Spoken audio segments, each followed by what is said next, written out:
Police అమరవీరుల సంస్మరణ దినం సందర్భంగా తెలంగాణ సీఎం రేవంత్ రెడ్డి రాష్ట్ర పోలీసులపై వరాల జల్లు కురిపించారు.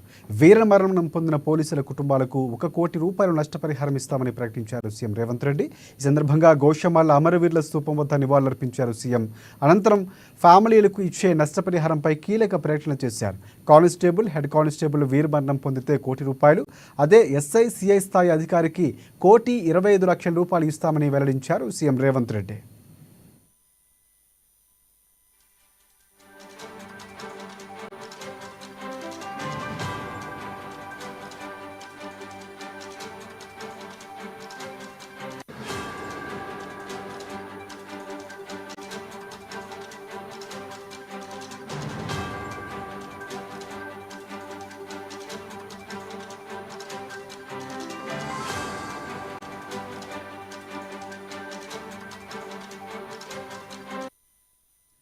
ఇక డిఎస్పీ, అడిషనల్ ఎస్పీ అలాగే ఎస్పీలు వీరమరణం పొందితే 1,50,00,000 రూపాయలు, అలాగే ఐపీఎస్లకు 2 కోట్ల రూపాయలు పరిహారంగా ఇస్తామని తెలిపారు.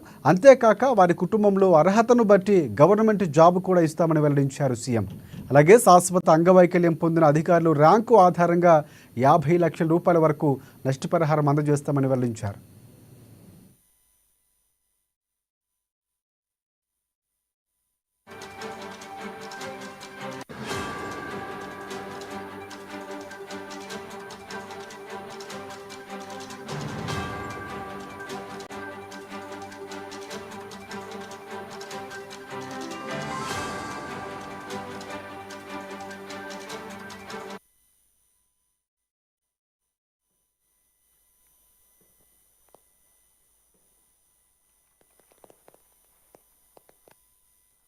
తెలంగాణ రాష్ట్రంలో పోలీసులు నిరంతరం పహారా కాస్తూ అవసరమైతే తమ బాధ్యతలో ప్రాణాలైనా వదులుతున్నారు. కానీ శాంతి భద్రతల విషయంలో, నిఘా విషయంలో వైఫల్యం చెందకుండా నిరంతరం శ్రమిస్తున్నందుకు తెలంగాణ పోలీస్ శాఖ సిబ్బందికి రాష్ట్ర ప్రభుత్వం తరఫున అభినందనలు తెలియజేస్తున్నాం. ఈ రోజు అమరవీరులను స్మరించుకునే ఈ కార్యక్రమం 1959 భారత్ చైనా సరిహద్దుల్లో జరిగిన పోరాటంలో అమరులైన పోలీసుల స్మారకంగా అక్టోబర్ 21 ప్రతి సంవత్సరం మనం ఈ కార్యక్రమాన్ని జరుపుకుంటున్నాం. ఈ కార్యక్రమం పోలీస్ శాఖ సిబ్బందికి, అమరులైన కుటుంబాలకు ప్రభుత్వాలు అండగా నిలబడతాయి, ఆ కుటుంబాలను ఆదుకుంటామని ఒక సందేశాన్ని ఇవ్వడం ద్వారా వాళ్లలో విశ్వాసాన్ని పెంపొందించడానికి చేస్తున్న ప్రయత్నంలో భాగం. అదే విధంగా తమ విద్యుక్త ధర్మంలో ప్రాణాలు కోల్పోయిన వాళ్లను తప్పకుండా రాష్ట్ర ప్రభుత్వం స్మరించుకుంటుంది.